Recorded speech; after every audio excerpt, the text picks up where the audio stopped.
Assalamualaikum warahmatullahi wabarakatuh. Perkenalkan, nama saya Fajri. Saya berasal dari Desa Masjid Tuha, Kecamatan Murwo, Kabupaten Aceh Barat. Jadi saya alumni dari SMA Darul Aitami dan sekarang saya melanjutkan studi di Sekolah Tinggi Agama Islam Negeri Melabu. Jadi apa kabar teman-teman semuanya? Insyaallah baik ya. Jadi pada kesempatan kali ini izinkan saya menyampaikan sepatah dua kata makna di dalam sebuah Al-Quran. Jadi teman-teman, pada kesempatan kali ini izinkan saya menyampaikan sepatah dua kata mu'izah hasanah. Semoga bermanfaat untuk kita bersama. Amin ya rabbal alamin. Baik teman-teman, sebelumnya adapun maksud tujuan saya membuat video ini untuk menyelesaikan tugas akhir semester saya dengan mata kuliah praktikum dakwah dan dosen pembimbingnya yaitu Bapak John Faisal MAG.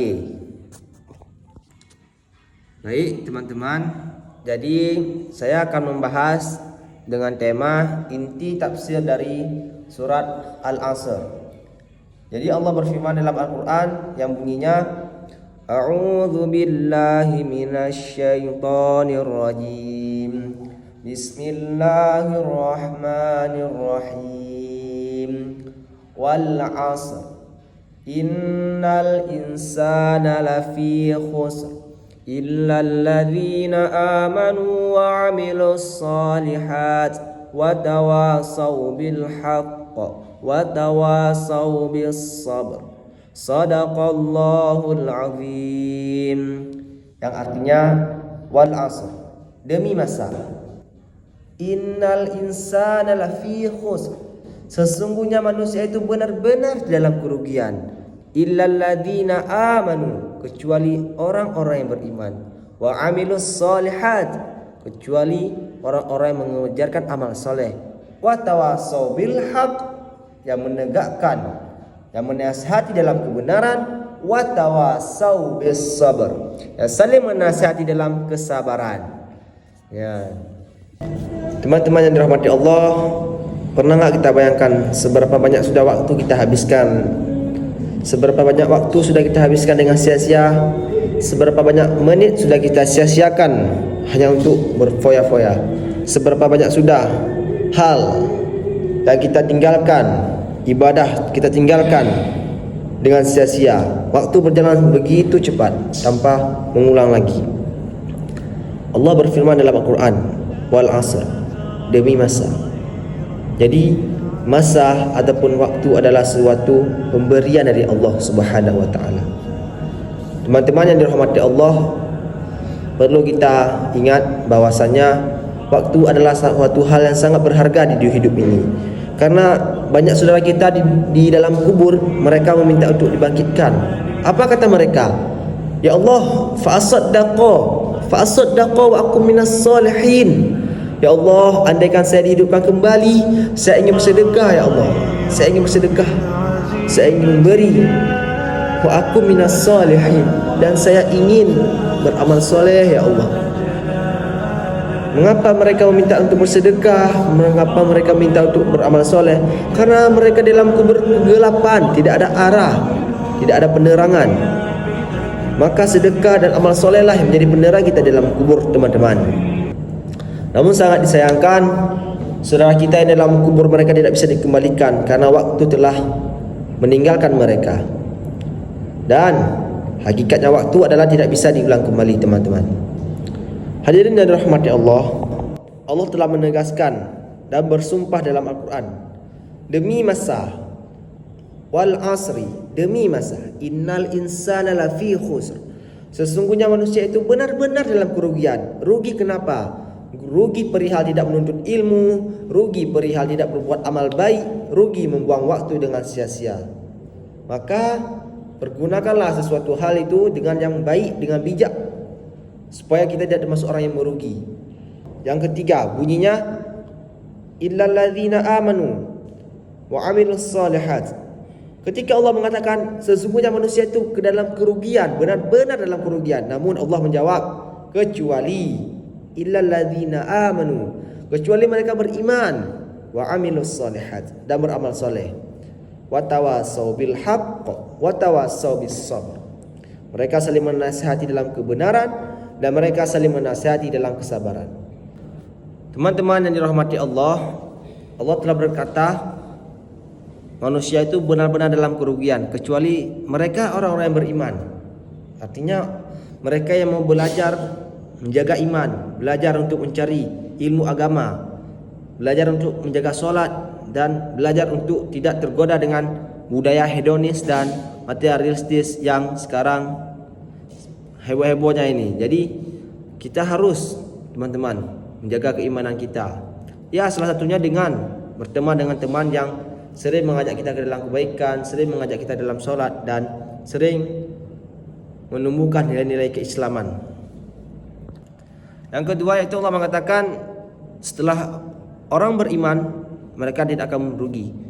Wa amilus solihat, dan orang yang mengerjakan amal soleh. Amal soleh di zaman sekarang memang sangat mudah. Contohnya yaitu dengan menggunakan media sosial untuk berbagi ilmu dan inspirasi positif, bukan hoax atau ujaran kebencian. Jadi ketika kita men-sharing hal-hal yang baik kepada teman kita, ke dalam grup kita, ataupun kepada saudara-saudara sanak kita, itu termasuk amal soleh, teman-teman. Yang mana selama yang kita sampaikan ini adalah perihal kebaikan, bukan ujaran kebencian ataupun berita hoax. Jadi sangat mudah untuk beramal soleh di zaman sekarang. Maka pergunakanlah waktu untuk beramal soleh dan media sosial khususnya sekarang ini. Hadirin yang dirahmati Allah, jadi adapun poin yang ketiga yaitu saling menasihati ke dalam watawasau bil haq, dalam kebenaran. Artinya kita saling menasihati, mengajak terutama keluarga kita di dalam kebaikan. Contoh, belajar Al-Quran, belajar ilmu agama, majlis taklim. Kita ajak saudara-saudara kita, teman-teman. Itu salah satu bentuk kita dalam menegakkan kebenaran sesuai dengan dalil Allah yang dalam surah Al-Asr ini, yaitu untuk saling menasihati dalam kebenaran. Tujuannya apa? Agar kita selamat di dunia dan di akhirat. Dan bunyi poin yang keempat adalah watawasau bis sabr. Artinya saling menasihati dalam kesabaran. Artinya teman-teman, ketika teman kita ataupun saudara kita sedang dilanda suatu musibah ataupun kejadian, maka wajib bagi kita untuk menasihati mereka. Sabar ya, sabar ya. Innallaha ma'ana. Sesungguhnya Allah bersama kita. Libatkan Allah dalamnya. Jadi ketika kita menasihati teman-teman kita, saudara kita untuk bersabar, akhirnya boleh. Teman-teman yang dirahmati Allah, adapun poin yang keempat yaitu saling menasihati dalam kesabaran. Artinya watawasau bis sabr. Artinya kita saling menasihati dalam kesabaran, di mana Allah menegaskan ketika ada teman ataupun keluarga kita yang sedang berduka, yang sedang musibah, maka wajib bagi kita memberi nasihat kepada mereka. Sabar ya Bu, sabar ya Bang. Kenapa? Karena dengan memberi nasihat inilah hati mereka jadi tenang. Terutama bagi mereka yang sedang benar-benar terluka. Contoh, saudara kita yang mu'alaf, mereka ditindas, dihina, bahkan dikeluarkan dari rumahnya. Maka sangat besar ujian bagi mereka. Dengan kita hadir, kita memberikan suatu motivasi, berikan nasihat kepada mereka agar mereka lebih bersabar dan melibatkan Allah di dalamnya. Innallaha ma'ana. Ingat, innallaha ma'ana. Allah bersama kita. Ya. Jadi teman-teman, kesimpulannya adalah marilah kita jaga iman, terutama di zaman modern ini. Kita jaga iman kita sebaik mungkin, seutuh mungkin, dengan cara yang telah saya sampaikan tadi, dengan berteman dengan orang yang baik, sering hadir majelis ilmu ataupun kajian ilmu, dan menonton konten Islami.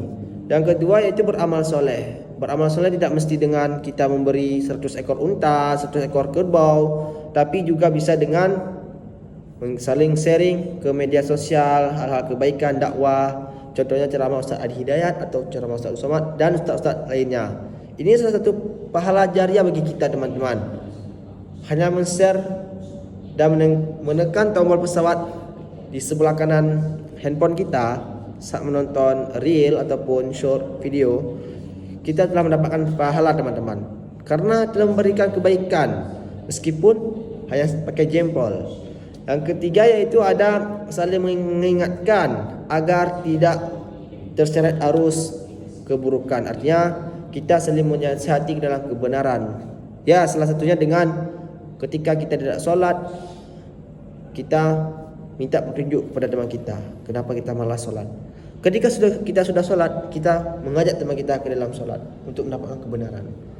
Dan poin yang ketiga yaitu saling mengingatkan ke dalam kebenaran. Artinya kita saling mengingatkan agar tidak terseret arus keburukan.